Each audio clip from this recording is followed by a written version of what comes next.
The glow of the smartphone screen cuts through the stark text from the latest global mortality report. Despite unprecedented medical advancements and a multi-trillion-dollar wellness industry, life expectancy in developed nations is dropping. The data reveals a sharp, unexplained rise in sudden physiological breakdowns among adults in their 40s and 50s. People who ostensibly did everything right. You set the phone down on the cold granite counter. Beside it sits a weekly pill organizer filled with the slick amber of omega-3s, chalky magnesium, and expensive antioxidant blends. Millions of us begin our mornings exactly like this. We read the reports detailing the degradation of our food supply, the creeping spread of toxins, and the fragility of the economy. In response to this relentless barrage of global chaos, we try to build an impenetrable wall. We buy the right powders, track our metrics, and treat our bodies like complex machines requiring strict maintenance routines to avoid breaking down.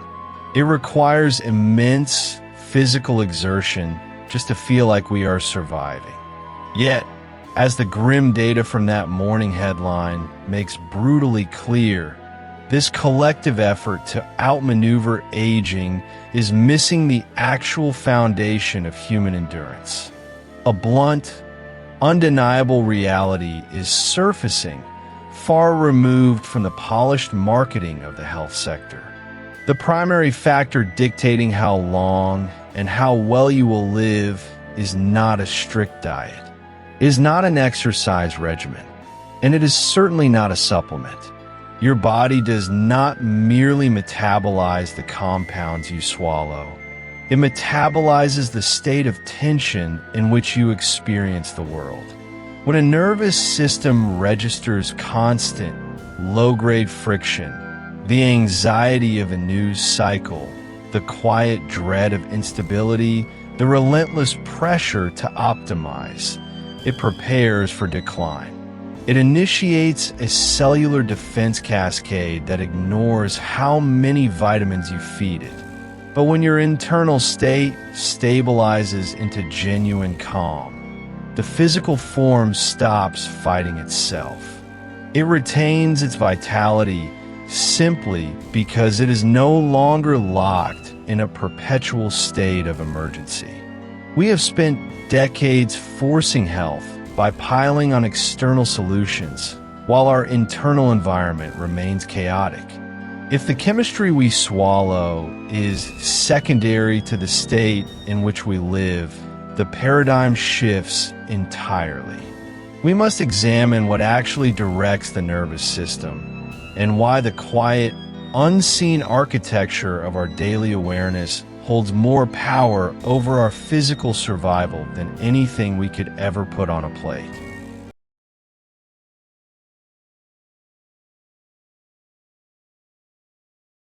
It is 5:45 in the morning. The concrete floor of the garage is freezing, radiating a damp, metallic chill upward through the thin rubber soles of your running shoes. You pull the laces tight, feeling the stiff, cold nylon bite into your fingers, breathing in the faint scent of winter frost and old motor oil. You're doing everything the experts told you to do. You're putting in the lonely miles on the asphalt. You are swallowing the chalky handful of morning vitamins with a glass of tap water. You're pushing the plate away when you're still hungry. For most of your adult life, you have treated aging like a tactical retreat, fighting for every inch of ground, treating your own flesh and bone like an adversary that must be disciplined. And then, the scientific community quietly dismantles the entire battlefield. A recent report in BBC Science Focus highlighted a massive, decades-long study out of Yale University that makes the standard fitness industry intensely uncomfortable. When researchers zoomed out past the treadmills, the caloric restriction, and the endless debates over macronutrients, they found that the most significant factor for living longer had nothing to do with physical discipline. The study tracked thousands of individuals and discovered that those who held positive, engaged beliefs about their own aging lived, on average, 7.5 years longer than those who viewed their later years with dread. That psychological shift provided a greater survival advantage than maintaining low blood pressure, lowering cholesterol, or even avoiding smoking. Think about the gravity of those numbers. The consensus is pivoting away from purely mechanical inputs and pointing directly at the climate of your internal world. The research demonstrates that your baseline emotional state, how you perceive your life and your future, dictates your cellular longevity far more than any punishing physical regimen. It is not about forcing a reluctant body to survive through sheer willpower. It is about cultivating an internal environment so secure and engaged that the body naturally optimizes itself to stick around. For anyone who has crossed the threshold of midlife, this news lands with a complicated thud. You have spent decades absorbing the cultural narrative that health is a relentless war. You clench your jaw, you tighten your chest, and you try to force the machine into submission. You watch the nightly news, letting the chaotic, heavy panic of geopolitical conflicts settle like a stone in your stomach, and then you try to burn off that accumulated dread on a stationary bike. But your body is not a dumb machine. It is a highly sensitive receiver, constantly reading the room of your mind. Every moment of every day, your internal state sets a very real physical rhythm. When you operate out of quiet dread, when your baseline mood is tuned to the anxiety of a world spinning out of control, your nervous system responds in kind. Your heart rate variability drops, your cortisol spikes, and your cells physically adopt a signature of threat. Your internal environment becomes hostile terrain. And because biology is ruthlessly efficient, it mirrors exactly what is given. When your daily reality is steeped in hostility and exhaustion, you physically draw in the exact physiological responses that match that perceived threat. Your biology assesses the internal weather, concludes that the environment is chronically dangerous, and begins the quiet, invisible process of wearing down. The friction you carry in your mind becomes the inflammation you carry in your joints. The longevity the Yale researchers documented relies on the exact opposite mechanism. It requires an internal environment that signals safety, clear purpose, and a quiet, unshakable lightness. The most profound change you can make to your physical trajectory has nothing to do with tracking your sleep with a laser or forcing yourself into freezing water. It is the conscious, deliberate choice to alter how you receive reality. It is feeling the rough, cold glass of your phone screen under your thumb as you read the morning headlines and deciding, right in that moment, that you will not let the external chaos dictate your physical peace. You change the rhythm. You observe the world exactly as it is, without looking away, but you refuse to absorb its panic. You choose to find the present moment acceptable, and in response, the physical body stabilizes. It repairs. It anchors itself to the present, no longer preparing for an invisible war. It sounds almost too simple to trust after years of punishing routines. The shift from a physical battle to an internal harmonization requires letting go of the heavy armor you thought was keeping you alive. It means looking at the running shoes, the pill bottles, and the mirror and realizing that your body is not an adversary to be conquered. It is a partner waiting patiently for a signal that it is safe to thrive. When you finally drop the weapons and let the warmth of that realization wash over you, the relief is profound. You are no longer fighting for your life. For the first time in decades, you are simply allowing yourself to live it. We have engineered an era where staying healthy feels remarkably like a full-time, unpaid job.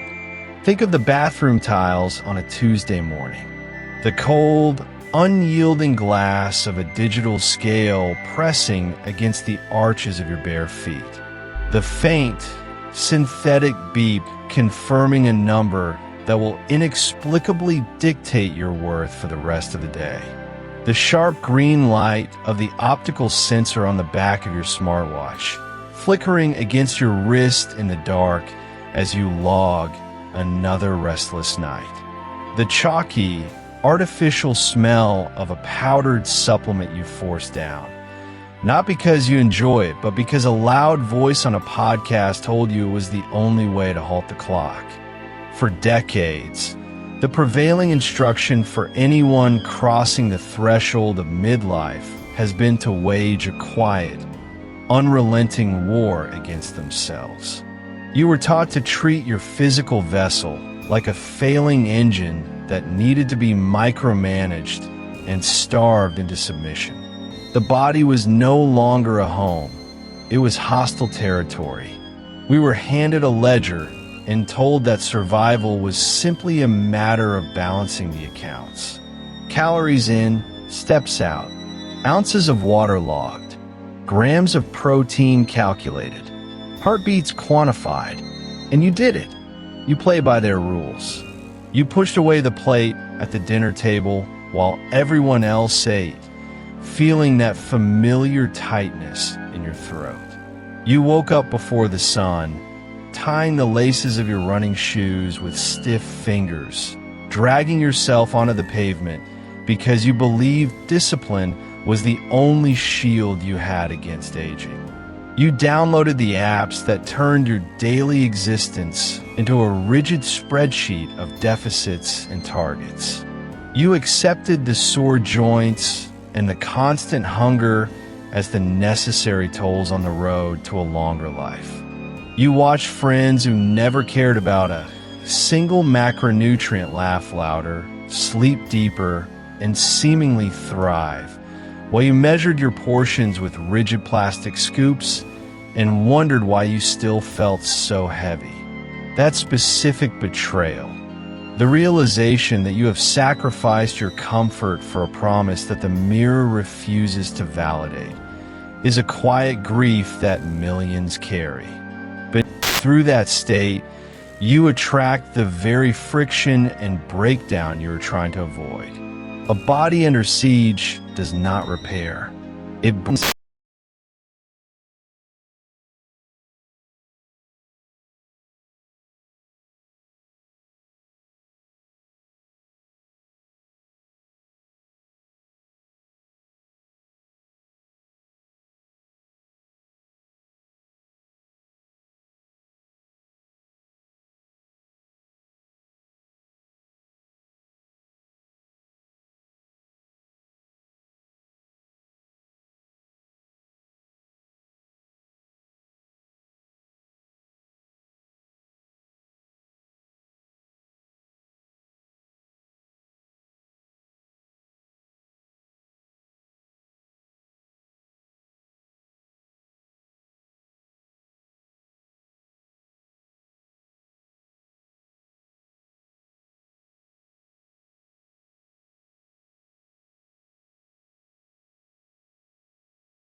On a Friday morning in July, screens across the globe simultaneously flashed a bright, sterile blue.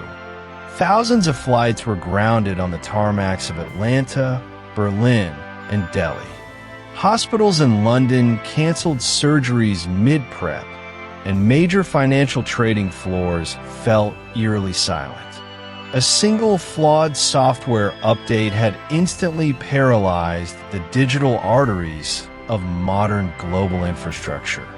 But as millions of people stared at their frozen monitors, stood in gridlocked lines, and scrolled frantically through breaking news alerts, a secondary, entirely silent crisis was unfolding. It was not happening in distant server rooms. It was happening beneath the skin. The tension radiating through those crowded airport terminals and quiet, panicked office buildings was not just an abstract mood. It was a measurable physical cascade. For decades, the standard medical narrative told us that the human body was essentially a closed mechanical system, like a combustion engine slowly wearing down. Your biology was supposedly on a fixed trajectory dictated entirely by genetics, time, and gravity. But the biology of that Friday morning tells a very different story. The suspicion we touched on earlier has moved out of the realm of philosophy and into hard, observable data. Our cells are not passive building blocks. They are active, real-time listeners. When you watch a global system fracture in real time, the sudden tightening in your jaw, the shallow rhythm of your breath, and the cold weight in your stomach are driven by chemical messengers called neuropeptides. Think of these molecules as microscopic couriers.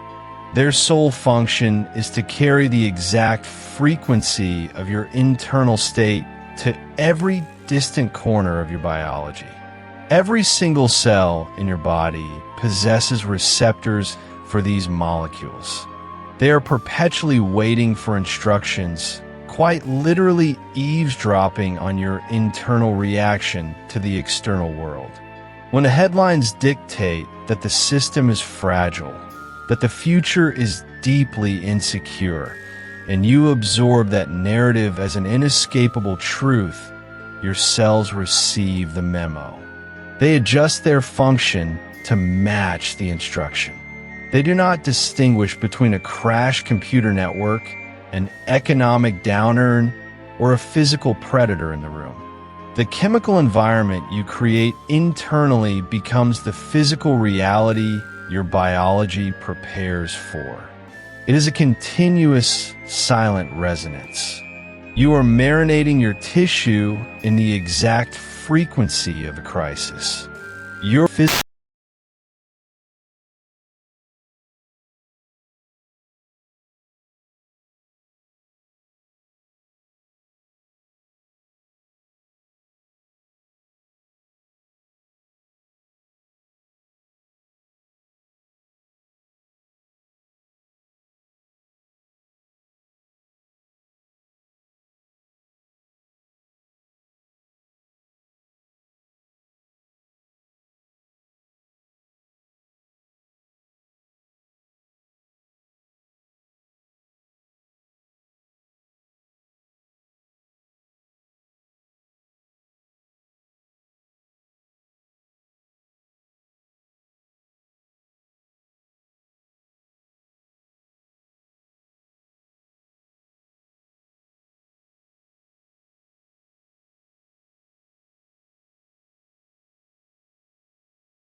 The cursor blinks rhythmically against the stark white glare of a financial portal. The metallic scrape of a chair pushing back against hardwood echoes in a quiet room, accompanied by the faint, earthy smell of damp wool from a winter coat hung near the door. You're looking at the projected numbers, the shifting goalposts of what was supposed to be a secure second half of life.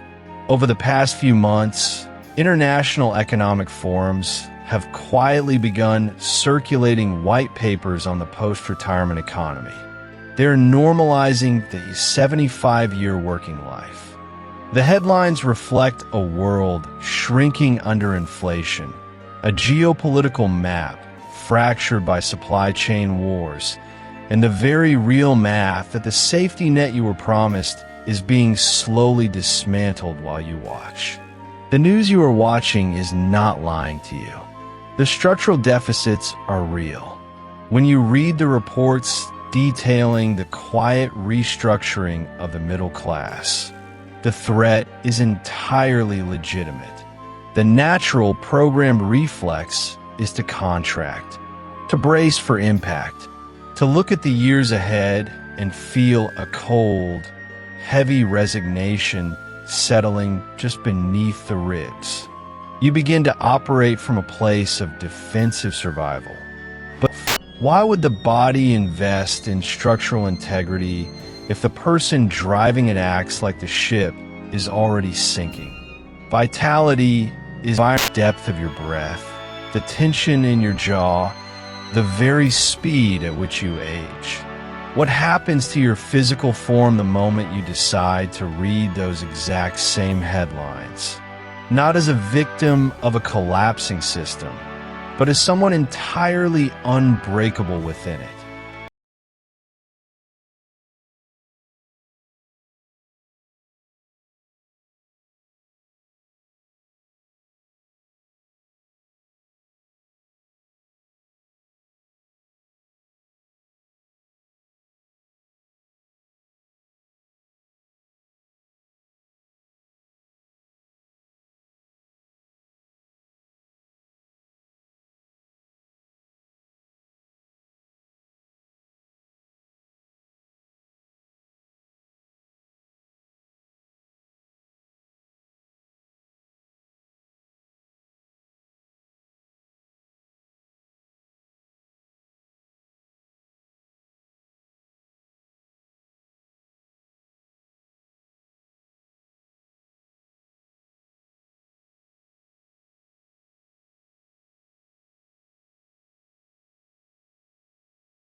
There's a reason your hands go cold when you hear a certain kind of news.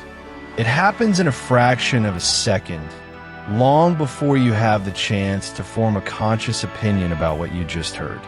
A voice comes through the speakers, a sentence is spoken, and before the rational part of your brain can even parse the words, your body is already braced for impact. The shift is entirely physical. Your temperature drops, your breathing changes, and a sudden, heavy tension settles deep in your chest.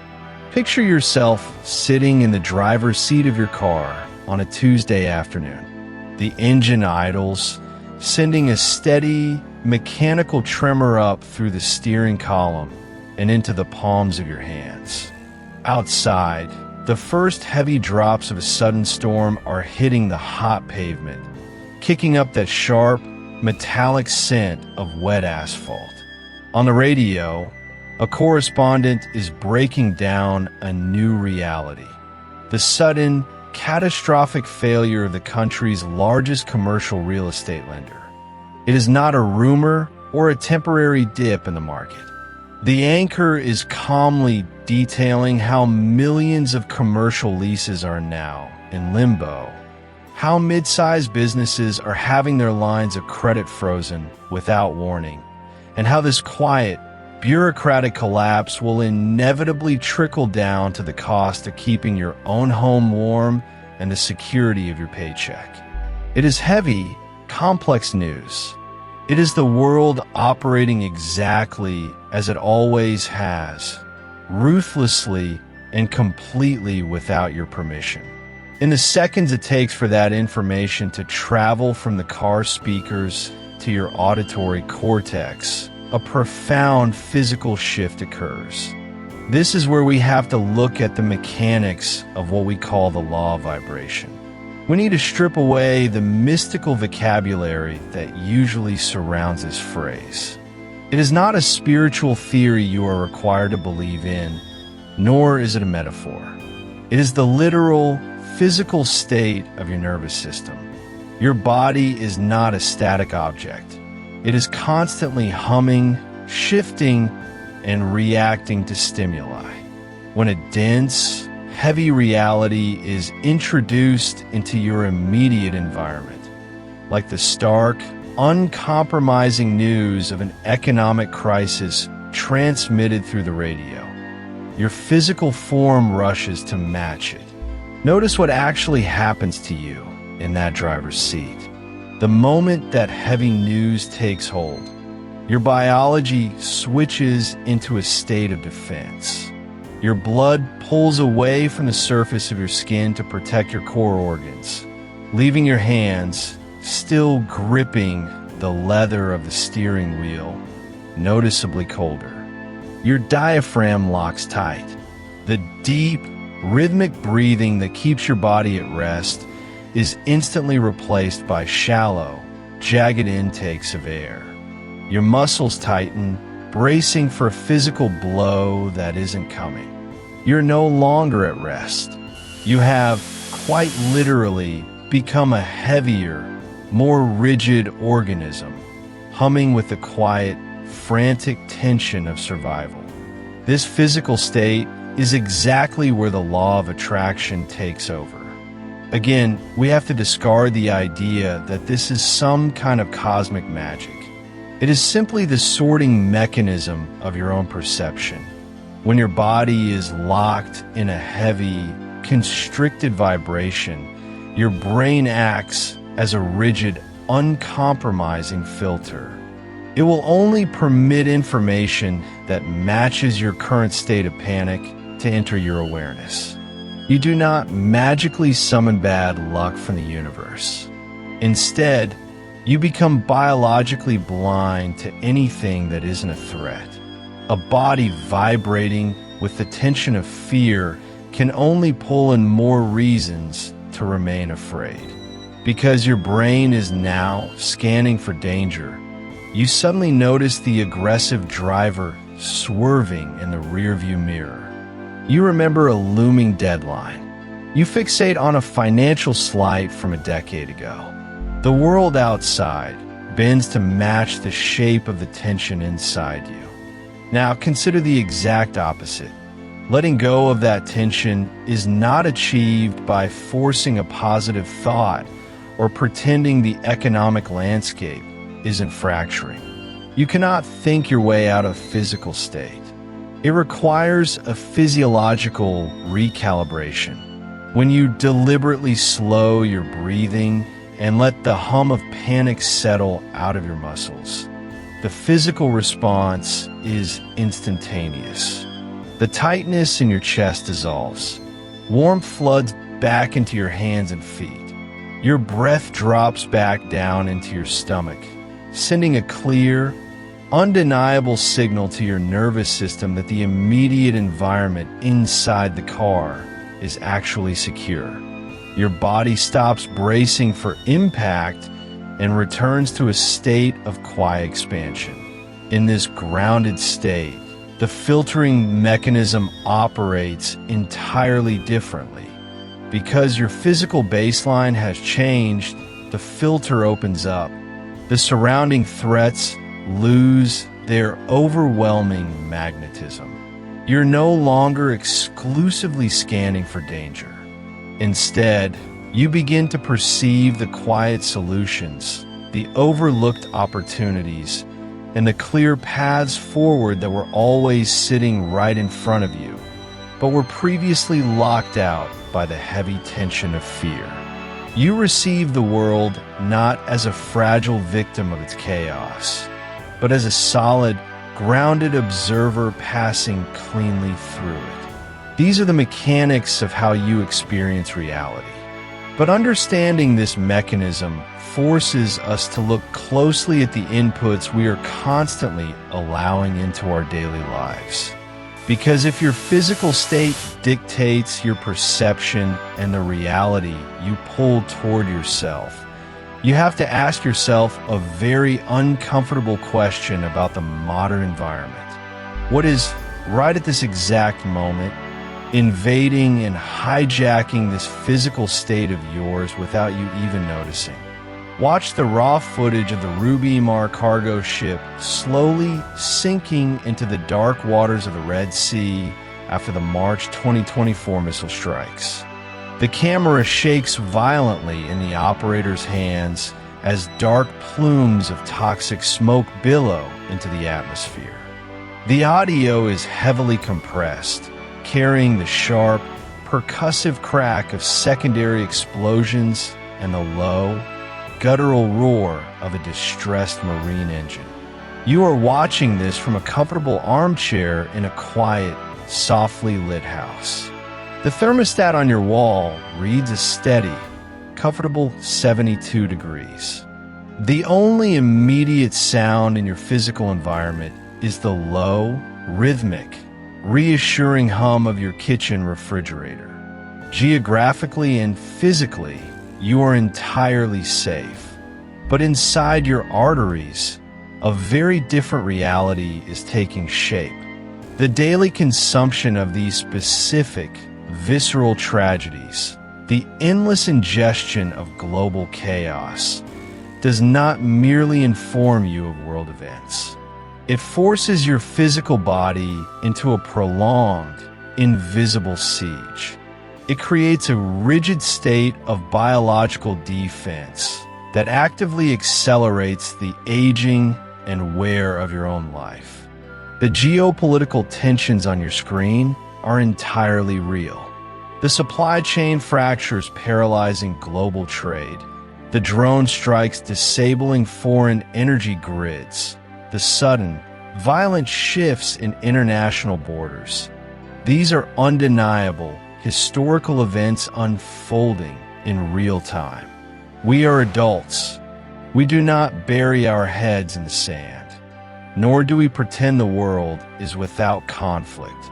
But we must critically examine the transaction taking place when we allow the absolute heaviest, most catastrophic frequencies of the human experience to bypass our critical filters and embed themselves directly into our biology.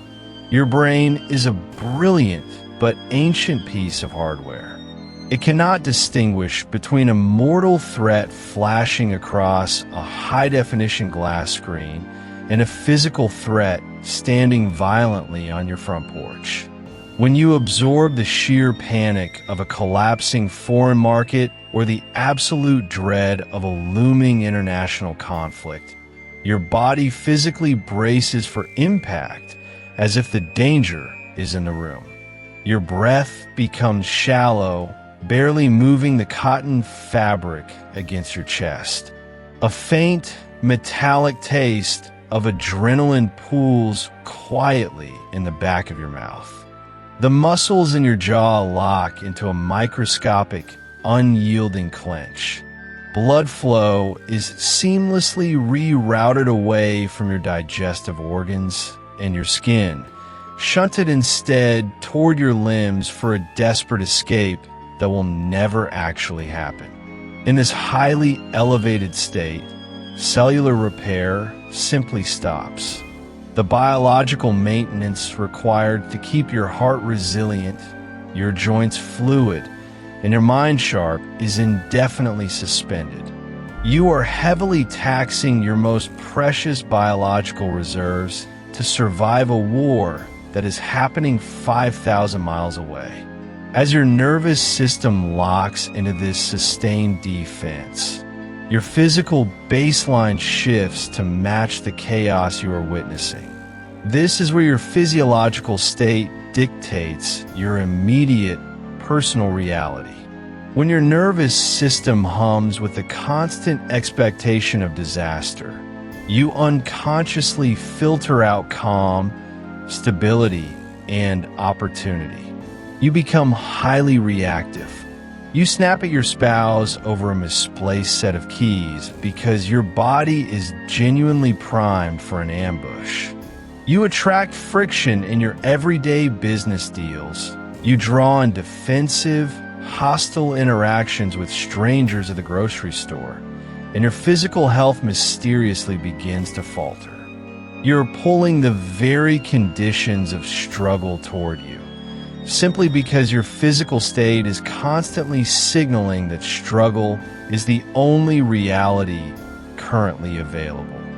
The world is undoubtedly going through a massive, turbulent restructuring, but absorbing the terror of that restructuring does not make you informed. It makes you a casualty. You are trading the vital, reparative energy of your own cells to subsidize a news cycle that profits immensely from your paralysis.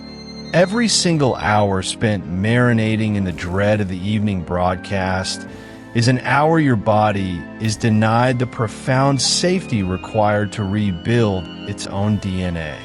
You cannot build a resilient, enduring life if the foundation of your biology is constantly trembling with borrowed panic. The true measure of modern awareness is not how much global suffering you can endure on a screen, but your ability to witness the world's turbulence while firmly anchoring your own nervous system in safety. By consciously stepping away from the engineered dread of the 24-hour broadcast, you reclaim your biological resources. You take your power back from a screen.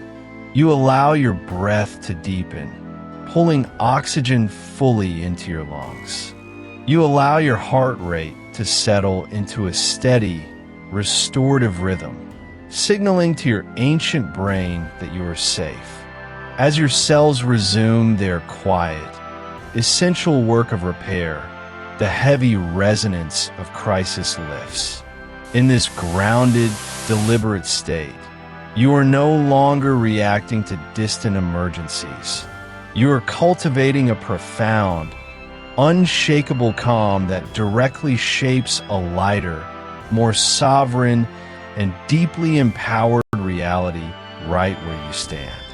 At exactly 4:09 Coordinated Universal Time on a Friday in mid-July, the digital infrastructure of the modern world simply stopped, hot from a foreign adversary.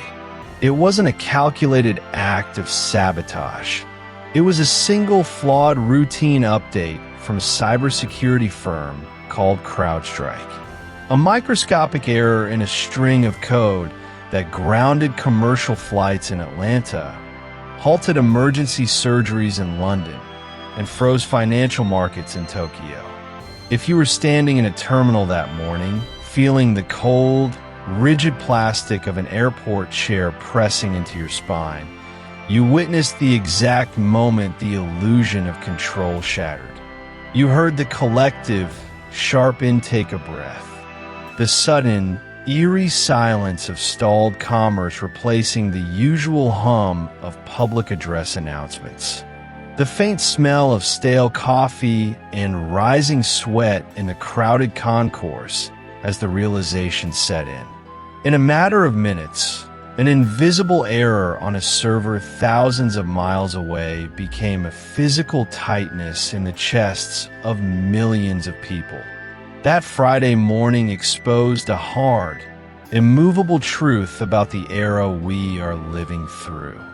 We are tethered to a machine that is inherently unstable. The geopolitical landscape, the financial markets, the fragile supply chains that bring goods to your local shelves, they're all stacked like dominoes on a trembling table. And the modern news cycle is the feed that ensures you feel every single tremor. Every breaking alert on your phone is designed to bypass your logic and strike directly at your survival instincts. You cannot turn off the world's chaos. You cannot write better code for the global grid. Just as you cannot stop the geopolitical fractures echoing out of Eastern Europe or the naval tensions boiling in the Pacific. The external feed will always broadcast instability. The world will always find a new crisis to display on the screen. But you have absolute jurisdiction over the receiver. When an event like the IT outage hits, or when the news delivers another headline of global friction, the default human response is to match its frantic rhythm. Your heart rate spikes, your breathing shallows out, your brain scrambles, burning through glucose to predict the worst-case scenario.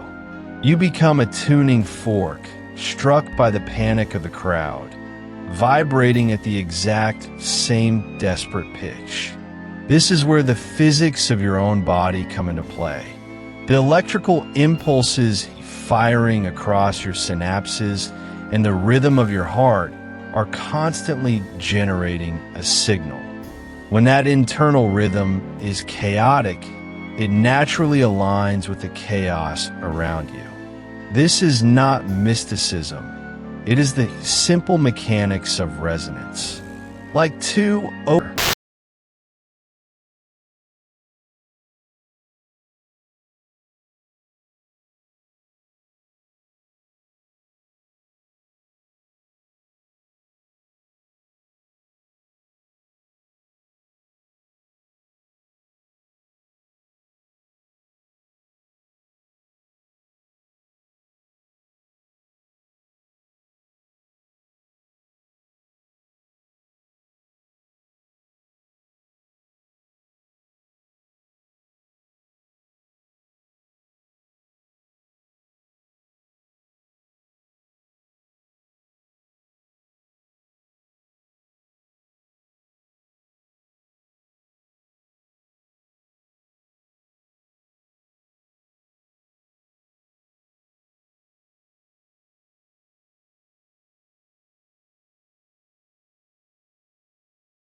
52,000 tons of steel, idling silently in the gray morning fog off the coast of Georgia. The cargo ship is not moving. The port is paralyzed by labor disputes, automation standoffs, and a fracturing global supply chain. If you listen closely, you can almost hear the heavy, metallic grinding of the anchor chain echoing across the freezing water. A massive, immovable weight dropped into the ocean floor. On the financial networks broadcasting into your living room, this single motionless vessel is framed as the harbinger of a cascading economic collapse. The anchors on the screen speak in a rapid, clipped cadence, their voices overlapping beneath a flashing red ticker. They outline the surge in consumer prices, the scarcity of goods, the impending friction in your daily life. The threat is entirely real. The economic map is being redrawn, and the turbulence will reach your neighborhood. When the crisis flashes across the glass, the standard operating procedure is to let the faint scent of electrical ozone from the television and the urgent tone of the newscaster dictate the pace of your breathing. The world presents an emergency, and you dutifully mirror it by tightening your chest and bracing for impact. You absorb the broadcasted panic until it becomes your own baseline. But stepping out of that loop requires no grand declarations. It is simply a quiet, ruthless mechanical adjustment.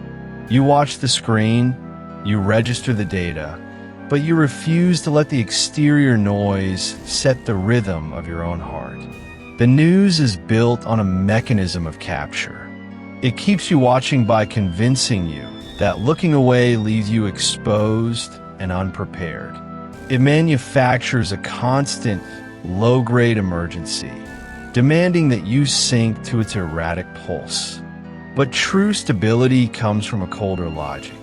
You look at the idle cargo ships. It's only the sudden, distinct sensation of empty space, a physical, quiet lightness that takes hold the moment.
The alert hits your screen just before 7 a.m.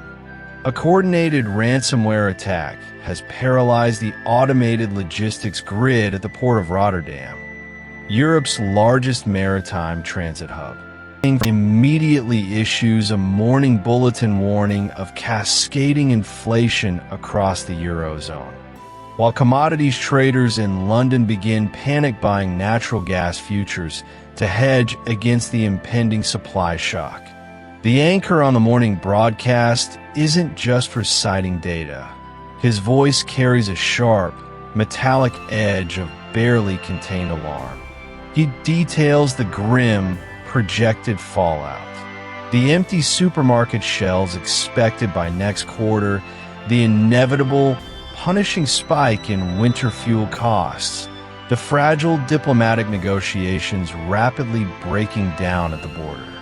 You're standing in your kitchen, holding a cup of coffee, thousands of miles away from the icy waters of the North Sea, but the event is not staying inside the television. It is moving directly into your physical tissue. Without your conscious permission, your biology responds to the anchor's urgent cadence, as if an apex predator has just kicked in your front door. Your respiratory rate abruptly shifts from a slow, deep abdominal rhythm to shallow, rapid pulls of air trapped high in your throat. Your heart rate variability, the crucial, measurable metric of your nervous system's resilience, plummets as your autonomic nervous system slams its foot onto the sympathetic accelerator. A silent flood of cortisol and adrenaline washes through your bloodstream, signaling your facial network to tighten, thicken, and brace your joints for a physical blow that is never actually going to come. You end up wearing the Rotterdam logistics crisis like a heavy, wet winter coat. The modern information cycle is meticulously engineered to ensure you never fully exhale, transforming your physical frame into a holding tank for the world's chaos. You become trapped in a loop of retention simply because the external environment provides an endless, scrolling stream of reasons to remain vigilant. This is where the cold, mechanical reality of your physiology dictates the exact world you're about to step into. When your muscles are locked in chronic, undetected defense, and your nervous system is broadcasting a continuous, frantic signal of scarcity and threat, your perception of reality fundamentally narrows. You're not just reacting to the world anymore. Your internal state is actively shaping how the world interacts with you. A body operating at the frantic frequency of defensive survival cannot navigate a day smoothly. Because your baseline biological state expects friction, you unconsciously seek it out, provoke it, and amplify it. You walk out the door and immediately find an unreasonable amount of hostility in a crowded grocery store aisle. You read a cutting, passive-aggressive tone into a perfectly neutral email from a client. You escalate a minor misunderstanding in morning traffic into a draining, prolonged confrontation. Your armored, contracted state demands battles to justify its own exhausting existence, and your daily life faithfully supplies them. You do not simply experience objective reality. You draw in the exact level of chaos and resistance that your nervous system is currently resonating at. The actual intervention here is not to ignore the news, delete your apps, or pretend the global supply chain isn't fracturing. The cyber attack is real. The economic shifts are highly consequential.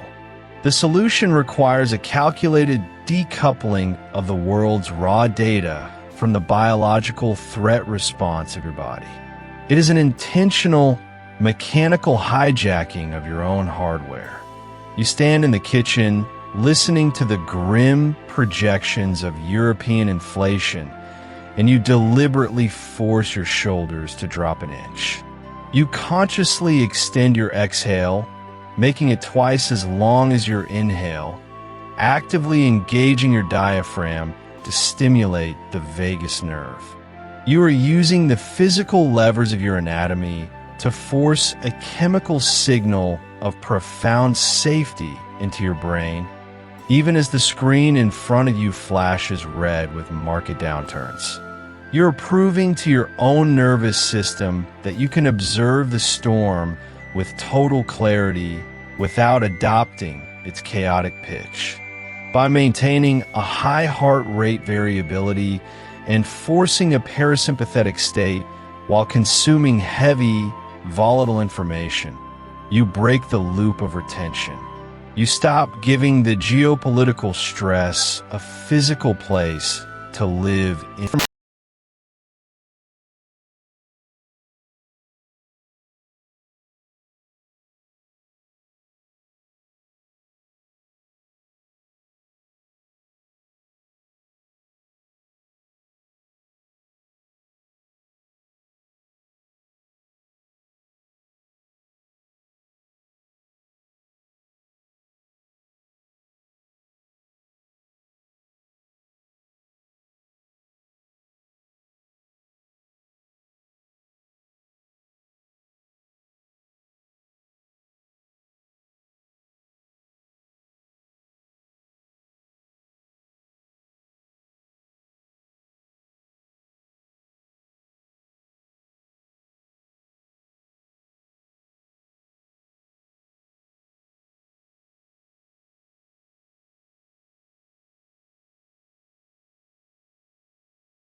On the afternoon of June 6, 2023, the sky over the eastern seaboard turned the color of a rusted penny.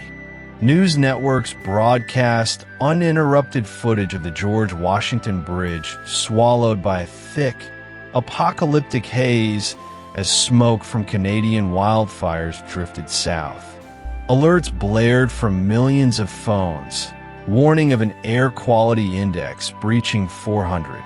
Anchors spoke of particulate matter entering the bloodstream, of staying indoors, of sealing the windows. Sitting on the cold, rigid vinyl of an examination table, breathing the sterile, bleached air of a clinic, you watch this footage on a muted wall-mounted television. Inside your veins, under the harsh, bright light of a dark field microscope, a drop of blood reacts to the silent alarm of the room. The red blood cells clump together. They look like a stack of dull copper coins, sticky and sluggish, moving through the plasma with heavy, desperate resistance. The glass slide is completely silent, but the fluid itself mirrors the broadcast. The body does not distinguish between the smoke seeping under the door frame and the digitized panic radiating from the screen. It simply registers the threat. For anyone navigating this era, there's a mental accounting of the damage accumulated during these cycles of crisis. A silent ledger of the years spent with a clenched jaw during morning commutes, the shallow, restricted breathing while scrolling through pandemic death tolls, inflation spikes, and ecological disasters. The weight of it settles in the bones. You assume this accumulation is permanent, that the decades of absorbing the world's chaos have etched an irreversible debt into the tissue, a deficit that must eventually come due.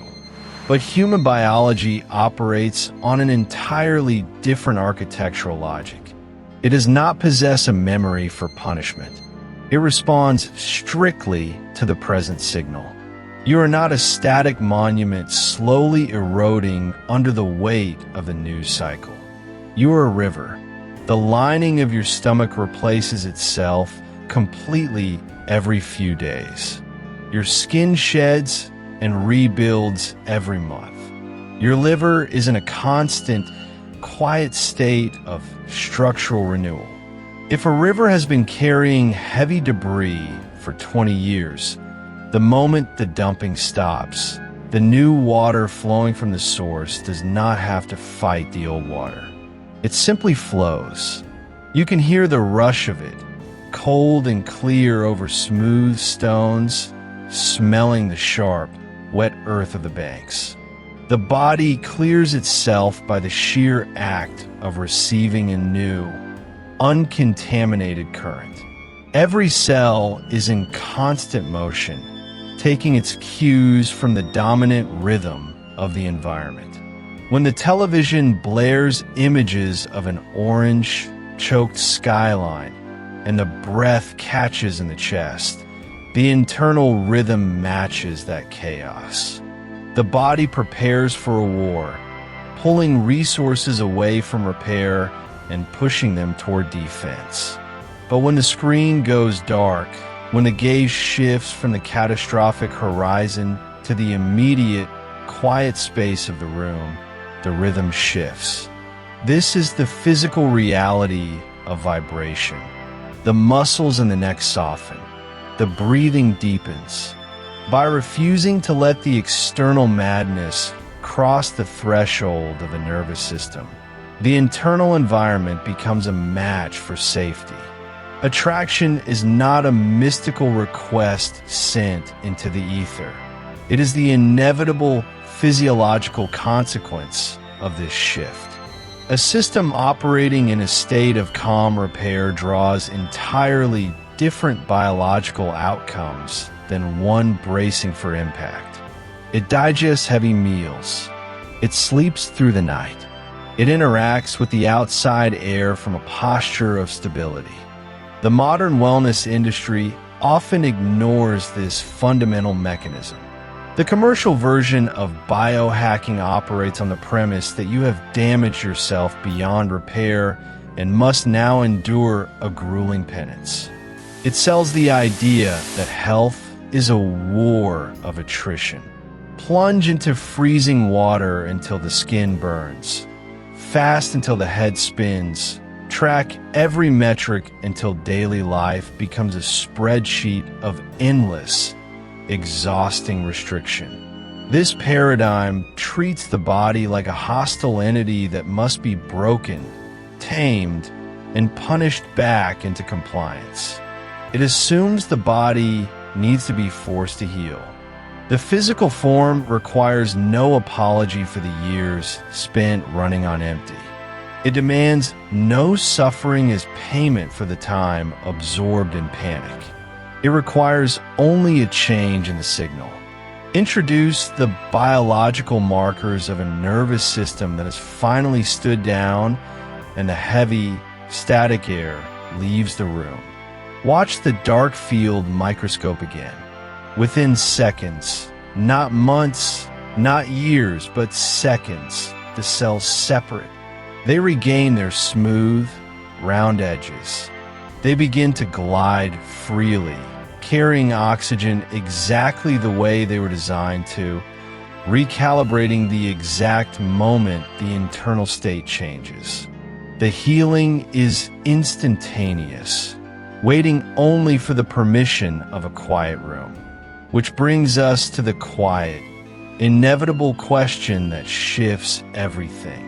What happens to your future when you stop trying to add years through deprivation and suffering? Think about the edge of a typical bathroom counter at 6 in the morning. The bitter dust of a supplement powder clinging to the rim of a glass. The harsh blue glare of a smartwatch screen assigning you a recovery score before your bare feet have even touched the cold tile floor. Without realizing it, we have turned the simple, quiet act of waking up into a strict medical evaluation. There is a heavy, grinding weight to this modern routine, a quiet, humming anxiety that settles deep in your chest before the coffee even finishes brewing. You are stepping onto a treadmill of relentless obligations, treating your own biology like a failing company that requires constant, aggressive auditing just to keep the doors open for one more day. Last autumn, researchers at the Max Planck Institute for Demographic Research published a paper looking into what they termed the medicalization of ordinary aging. They tracked thousands of adults over the age of 45, monitoring not just their physical health, but their psychological relationship to maintaining it. They measured allostatic load, the cumulative wear and tear on the body caused by chronic, low-grade stress. The data revealed a quiet, modern tragedy. The individuals who spent the most time actively worrying about their longevity, obsessively tracking metrics, rigidly restricting diets, organizing their entire days around prevention protocols, were not actually securing longer, better lives. Instead, they were experiencing a measurable increase in systemic tension. Their bodies were flooded with the biochemical markers of a localized, unending threat. They had inadvertently transformed their daily existence into a waiting room for a disease that had not even arrived. When you spend your entire day fighting off the future, you completely abandon the present. Living longer stops being about extending the joy of a quiet evening. The sharp, clean smell of damp earth after a sudden thunderstorm, the heavy warmth of a ceramic mug resting in your palms, the muffled sound of a familiar laugh in the next room, and becomes entirely about not dying. It is a subtle but devastating difference in orientation. You become a patient before you are ever sick. You view your body as a liability, a machine that is constantly threatening to break down unless you apply the perfect amount of force to keep it running. Which brings us to a quiet, uncomfortable question. How are you receiving this news right now? As you hear these words, are you mentally cross-referencing your own habits, bracing yourself to add stress reduction to your already exhausting checklist of daily optimization? Or can you recognize the abrasive friction in your own desperate grip on control? Consider the biological reality of the signal you are sending to your nervous system. When your internal state is tuned exclusively to defense, to prevention, to the exhausting fear of inevitable decline, you are living in a state of pure survival. You're telling your cells, your genetic expression, that you are currently under siege. You build a massive, heavily armed fortress to protect yourself, and then you spend the rest of your life trapped inside its walls, wondering why you feel so confined, so isolated from the very life you're trying to extend. The irony is that biological resilience does not come from trapping yourself in a cage of micromanagement. In organizational psychology, they know that you do not keep a team functioning by watching their every move with a magnifying glass. You keep them by creating an environment where the constant, grinding friction is removed. Your cellular biology operates on a remarkably similar logic. When you stop treating your body as an enemy to be contained, you stop burning out the engine just to keep the alarm bells ringing. There's a profound shift that happens when you finally stop fighting. It is not a mystical surrender. It is a grounded, pragmatic exhaustion with the endless auditing. You realize that piling up decades of deprivation just to say you made it to the finish line is a hollow, exhausting victory. The heavy armor of protocols, restrictions, and constant self-measurement has only weighed you down, making the journey miserable and tense. When you look at your routine through this new lens, the chaotic noise of the wellness industry fades into the background. You begin to understand that genuine control is not about hoarding years like currency, but about expanding the width and the depth of the exact moment you are standing in. You are allowed to let the body do what it has evolved over millions of years to do, supported by quiet, intuitive choices rather than rigid, fearful demands. But as that realization sets in, as you finally take off the heavy armor and feel the unfiltered reality of just living, a new challenge quietly steps into the room. How do you forge a practical commitment to this new lightness, ensuring you do not slowly slip back into the cold, rigid grip of constant measurement?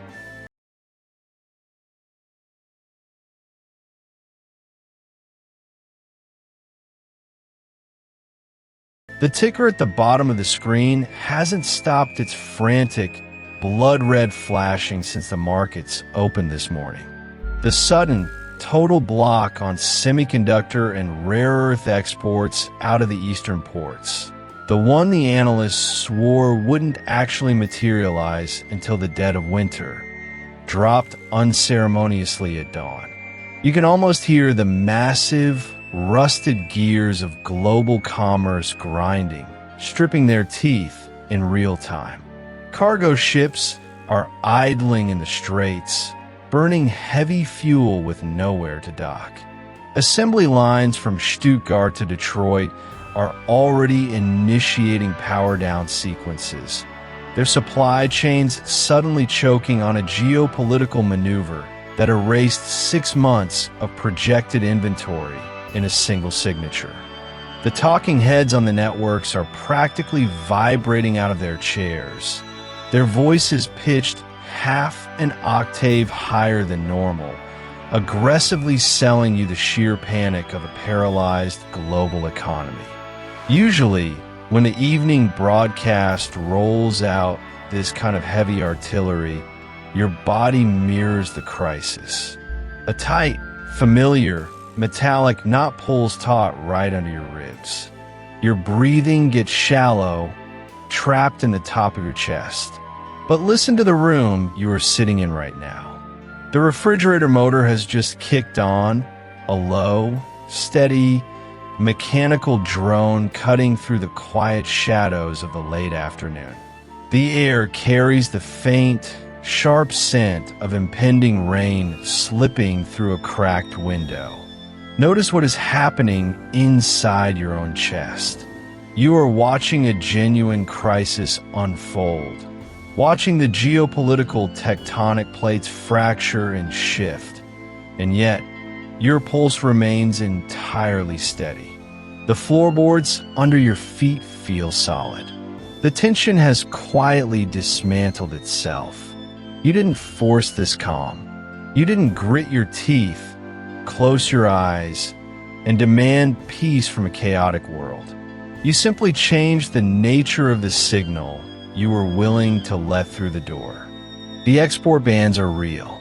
The economic fallout is going to leave a mark. But you are observing the storm from behind a thick, heavy pane of glass. You see the lightning flash. You recognize the absolute danger of the thunder, but your nervous system is not standing out in the freezing rain. This is what it actually means to hold a different frequency. It isn't some abstract mysticism or a hollow mantra. It is the literal, physical reality of your heart rate refusing to match the erratic, desperate rhythm of a panicked broadcaster. When you hold this quiet resonance, the world's chaos simply bounces off, You don't pull on the secondary anxiety, the doom scrolling, or the snap tempers at the dinner table, because your internal receiver is no longer tuned to that desperate static. The echo always matches the original sound, and you have simply stopped offering the world a frantic noise to bounce back at you. People spend thousands trying to manipulate their biology, swallowing handfuls of synthesized compounds, plunging into freezing water, chasing longevity through sheer brute force. But the heaviest lever you can pull is exactly what you're doing right this second. You're looking at a hostile, shifting world, and you are telling your adrenal glands to stand down. You're keeping the cortisol out of your bloodstream just by refusing to swallow the panic that was packaged with the facts. Your cells are not preparing for a phantom war. They're quietly going about the business of keeping you alive, shifting resources toward deep repair rather than desperate defense. You have bypassed the complicated interventions entirely and walked straight into the control room of your own nervous system, hacking your autonomic response just by managing your attention. The architecture of the internet was not built to let you feel this way. The algorithms feeding the rest of the population right now are meticulously designed to keep eyes wide, pulses quick, and tempers short. They need you exhausted, reactive, and afraid, because an exhausted man is an easy target for whatever they are selling next. If you're tired of being treated like a battery for that outrage machine, you know where to return. We will always look at the ugly, unvarnished truth here. We will never hide from the supply chain collapses, the market crashes, or the geopolitical friction. But we will process them like adults from a place of quiet, grounded endurance.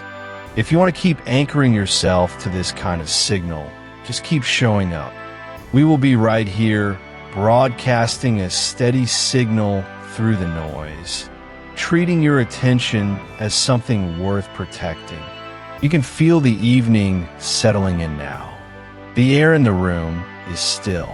The crisis on the screen has not vanished into thin air, but the fire it usually lights in your gut has starved for lack of oxygen. You have retained your peace simply because you stopped giving the world permission to take it.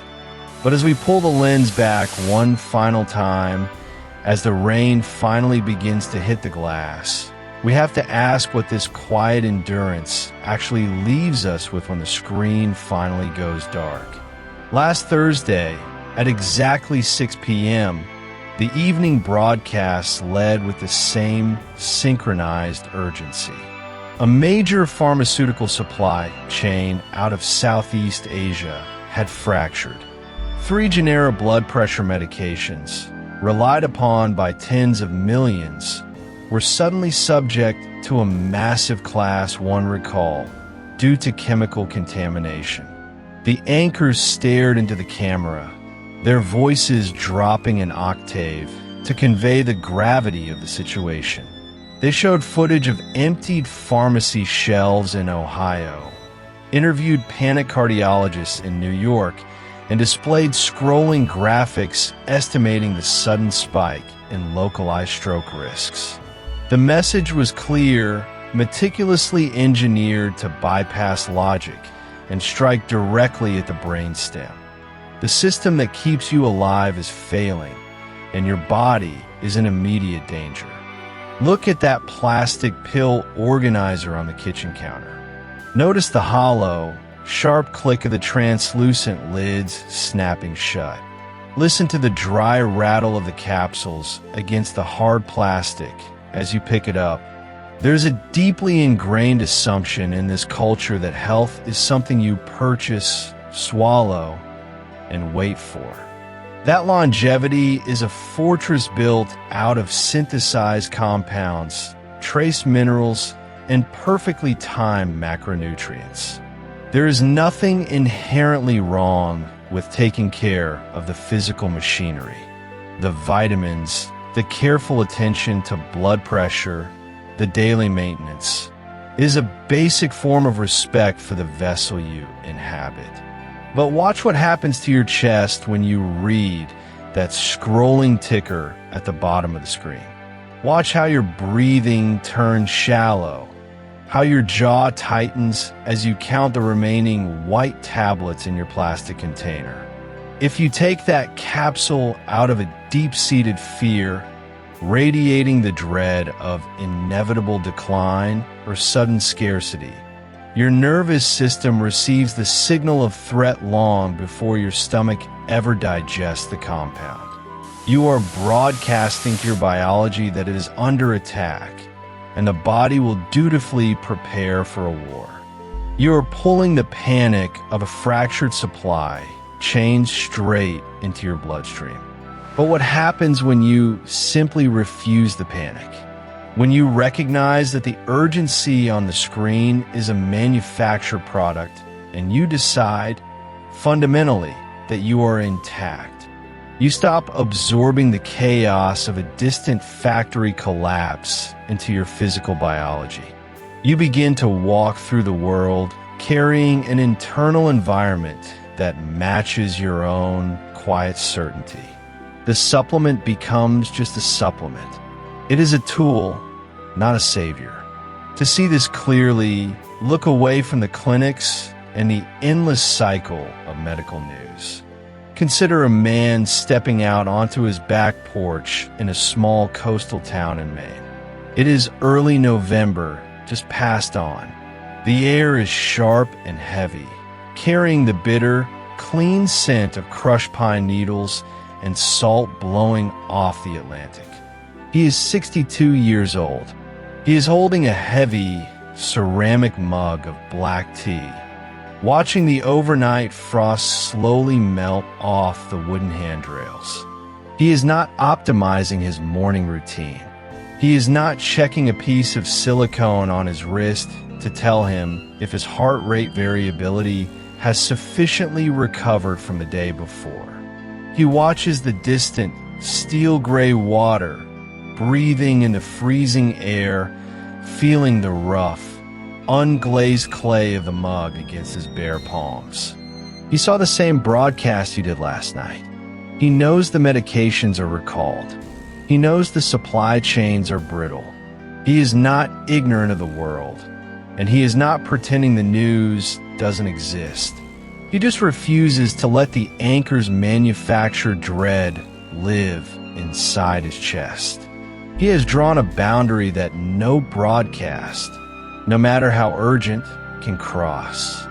He watches his breath leave his lungs in a white plume, dissipating into the morning light. He understands that aging, that living in an era where systems occasionally buckle and fail, is not a disease to be managed with constant, desperate vigilance. It is simply the terrain you walk through. When you govern your own internal state, the crises of the world become scenery. The events happen, but they do not dictate your pulse. You do not have to wage a war against the noise of the screen. Fighting it only proves you believe it has power over you. You just have to stand on solid ground, knowing the panic cannot take root unless you clear the soil for it. Tomorrow morning, the news will still be loud. The networks will find a new recall, a new shortage, a new reason to demand your fear and your physiological response. The world will always offer you a reason to shrink, but you do not have to answer that call. You could just snap the plastic lid of the organizer shut, leave the bottle on the counter, and walk out your own front door. You can step into the morning air, quiet, entirely alive, and completely your own.